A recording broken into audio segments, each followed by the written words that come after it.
নমস্কার বন্ধুরা, উমা ফুড কিচেনের আরও একটি নতুন পর্বে আপনাদের সবাইকে স্বাগত। আজ আমি আপনাদের তৈরি করে দেখাবো দেশি বিউলির ডাল দিয়ে রসে ভরা রসবড়া। আর এই রসবড়া শিরা তৈরি করব নলেন গুড় দিয়ে। তাহলে বুঝতেই পারছেন বন্ধুরা খেতে কতটা টেস্ট হবে। আপনারা কয়েকটা ছোট ছোট টিপস ফলো করে যদি আজকের এই রসবড়াটা তৈরি করেন তাহলে বন্ধুরা আপনাদেরও রসবড়াগুলো ঠিক এতটাই নরম তুলতুলে আর স্পঞ্জি রসে ভরা হবে। তাহলে চলুন বন্ধুরা আর দেরি না করে শুরু করা যাক আমার আজকের এই ভিডিওটি।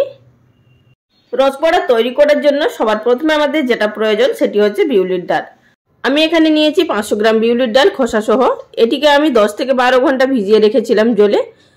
এবার এটির ভালোভাবে আমরা খোসাগুলো ছাড়িয়ে নেব। হাত দিয়ে এইভাবে ঘষে নিতে হবে, তাহলেই কিন্তু খোসাগুলো খুব ভালো মতো উঠে যাবে। তারপর জল দিয়ে ধুলেই কিন্তু খোসাগুলো ভেসে উঠবে। আপনারা কিন্তু এর পরিবর্তে খোসা ছাড়ানো যে বিউলির ডালগুলো বাজারে কিনতে পাওয়া যায় আপনারা সেটিও নিতে পারেন। দেখুন বন্ধুরা, আমার এখানে খোসাগুলো ছাড়িয়ে নেওয়া হয়ে গেছে। তবে দু একটা যেগুলো গোটা গোটা বিউলির ডাল ছিল সেগুলোর মধ্যে খোসাগুলো থেকে গেছে, তবে কিন্তু অসুবিধা কিছু নেই, এতে করে খেতে বাজে লাগবে না। আর আমি এখানে কিন্তু সম্পূর্ণ ডালটা ব্যবহার করব না, আমার পরিমাণ অনুযায়ী আমি এখানে ব্যবহার করব। আপনারাও অবশ্যই আপনাদের পরিমাণ অনুযায়ী ডালটা নিয়ে নেবেন। তবে আমি এখানে 200 গ্রাম ডাল ব্যবহার করছি, বাদবাকি ডালটা সরিয়ে রেখে দিলাম। অন্য একটা রেসিপি করব, সেটাও আপনাদের সঙ্গে শেয়ার করব, তবে কিন্তু এর পরের ভিডিওতে আমি সেটি আপনাদের সঙ্গে শেয়ার করে দেব। এবারে আমি এই ডালটিকে একটি গ্রাইন্ডিং জারে নিয়ে নিলাম এবং পরিমাণ মতো জল দিয়ে ফাইন পেস্ট তৈরি করে নিলাম। এবার একটি মিক্সিং বোলের মধ্যে ডাল বাটাটা নিয়ে নেব। আর আপনারা এখানে দেখেই বুঝতে পাচ্ছেন যে ডাল বাটাটা আমি কতটা ঘনত্ব রেখে বেটেছি।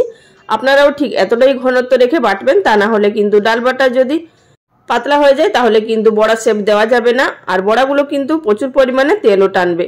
সুতরাং এইভাবে ঘন রেখে আমাদের ডাল বাটাটা বেটে নিতে হবে। এবার এই ডাল বাটাটাকে আমি খুব ভালোভাবে ফেটিয়ে নেব, প্রায় 10 থেকে 15 মিনিট মতো। 10 থেকে 15 মিনিট ফেটিয়ে নেওয়ার পর আপনারা নিজেরাই দেখতে পারবেন যে ডাল বাটাটা অনেকটাই আগের তুলনায় হালকা হয়ে গেছে এবং কালারটাও অনেকটা চেঞ্জ হয়ে গেছে। এবার আমরা এই ডাল বাটাটা ফেটানো ভালোভাবে হয়েছে কিনা তার জন্য দেখার জন্য একটি বাটির মধ্যে নিয়ে নিলাম জল। এবার এই জলের মধ্যে দিয়ে দেবো কিছুটা পরিমাণে বিউলির ডালের বাটা। দিয়ে দেওয়ার পর দেখবেন যখনই উপর দিকে ভেসে উঠছে তাহলে আমাদের বুঝতে হবে যে এই ডাল বাটাটা আমাদের খুব ভালো মতো ফেটানো হয়ে গেছে। আর বন্ধুরা এখানে দেখতেই পাচ্ছেন যে ডাল বাটাটা কিন্তু ভেসে উঠেছে জলের মধ্যে, তার মানে আমাদের এখানে খুব ভালো মতো ফেটানো হয়ে গেছে। এবার এগুলোকে তুলে নিলাম। এবার এই ডাল বাটার মধ্যে কিছু জিনিস এড করব। প্রথমে আমি এর মধ্যে দিয়ে দিচ্ছি কিছুটা পরিমাণ মৌরি। আর মৌরিটা দেওয়ার সময় দু হাতে তালু দিয়ে এইভাবে একটুখানি ঘষে দিয়ে দেবেন, এতে করে ফ্লেভারটা খুব ভালো বেরোবে। আর বন্ধুরা আপনাদের এখানে ছোট্ট একটি টিপস বলে রাখছি, ব্যাটারটা ফেটানোর আগে কিন্তু নুন ব্যবহার করবেন না, ব্যাটারটা ফেটিয়ে নেওয়ার পরেই কিন্তু নুনটা ব্যবহার করবেন। এতে করে কিন্তু ব্যাটারটা ফেটিয়ে নিতে খুবই সুবিধা হবে। মানে নুন ছাড়া যদি ব্যাটারটা ফেটিয়ে নেন তাহলে ব্যাটারের মধ্যে ফাঁপটা তাড়াতাড়ি উঠে যাবে। এবার দিলাম স্বাদ মতো নুন। নুনটা দিয়ে আবারও ভালোভাবে ফেটিয়ে নিতে হবে। ফেটিয়ে নেওয়ার পর 10 মিনিট রেস্টে রেখে দেবো। তারই মাঝখানে আমরা শিরা তৈরি করে নেব। চলে এসেছি গ্যাস ওভেনে। একটি কড়াইয়ের মধ্যে প্রথমে আমি এর মধ্যে দিয়ে দিচ্ছি 2.5 কাপ পরিমাণ জল। আমি যেই পরিমাণে এখানে বিউলির ডাল ব্যবহার করেছি সেই পরিমাণেই আমি এখানে শিরাটা তৈরি করছি। আমি এখানে 2.5 কাপ জলের সঙ্গে ব্যবহার করছি 1 কাপ পরিমাণ নলেন গুড়। আপনারা এখানে মিষ্টিটা নিজেদের টেস্ট অনুযায়ী ব্যবহার করবেন। তবে কিন্তু এই গুড়ের শিরাটা একতার দুতার বা কোনো কিছুই হবে না, শুধুমাত্র একটা গুড়ের রস তৈরি করতে হবে আমাদের এখানে। এবার এটিকে আমাদের মিডিয়াম টু হাই ফ্লেমে রেখে 3 থেকে 4 মিনিট মতো ফুটিয়ে নিতে হবে। তার মধ্যেই কিন্তু আমাদের এই গুড়ের রসটা তৈরি হয়ে যাবে। এই গুড়ের রসটা যদি পাতলা না হয় তাহলে কিন্তু রসবড়াগুলোর মধ্যে রস ঢুকবে না। বন্ধুরা এছাড়াও ফুলকপির রসবড়া আমি আপনাদের সঙ্গে শেয়ার করেছি। আপনারা যদি ফুলকপির রসবড়া দেখতে চান আমি ডেসক্রিপশন বক্সে লিংক দিয়ে দেবো, সেখান থেকে আপনারা দেখে নিতে পারবেন। এখানে দেখুন গুড়ের রসটা খুব ভালো মতো ফুটে গেছে। আর আপনারা চাইলে এখানে চিনির রস দিয়েও করতে পারেন, তবে কিন্তু এই সময় যেহেতু গুড় পাওয়া যাচ্ছে প্রচুর মাত্রায়, তো গুড়ের রস দিয়েই আমরা কিন্তু এই রসবড়াগুলো তৈরি করব, তাতে করে খেতে বেশি টেস্ট হবে। রসবড়াটাকে সাইডে নামিয়ে রাখলাম। এবার চলে এসেছি বড়াগুলো ভাজার পদ্ধতিতে। গ্যাস ওভেনে একটি কড়াইয়ের মধ্যে দিয়ে দিলাম পরিমাণ মতো সাদা তেল। তেলটা ভালোভাবে গরম হয়ে যাওয়ার পর একটা একটা করে মাঝারি সাইজের বড়া শেপ আমি এখানে দিয়ে নিচ্ছি। আপনারা আপনাদের পছন্দ মতো ছোট বড় অবশ্যই শেপ দিয়ে নিতে পারেন। প্রথমে হাই ফ্লেমে তেলটা গরম করে নিলাম। এবার গ্যাসের ফ্লেম মিডিয়ামে রেখে আমি এই বড়াগুলোকে ভেজে নেব। লো ফ্লেমে যদি বড়াগুলো ভাজতে যান তাহলে কিন্তু বড়াগুলোর মধ্যে তেল টেনে নেবে, আর যদি হাই ফ্লেমে ভাজতে যান তাহলে কিন্তু বড়াগুলো পুড়ে যাবে আর ভেতরটা কাঁচা থাকবে। সুতরাং মিডিয়াম ফ্লেমেই আমাদের এগুলোকে ভাজতে হবে যতক্ষণ না একদিকটা কালার চেঞ্জ হচ্ছে। একদিকের কালার চেঞ্জ হয়ে যাওয়ার পর এগুলোকে অপর দিকে উল্টে দিতে হবে।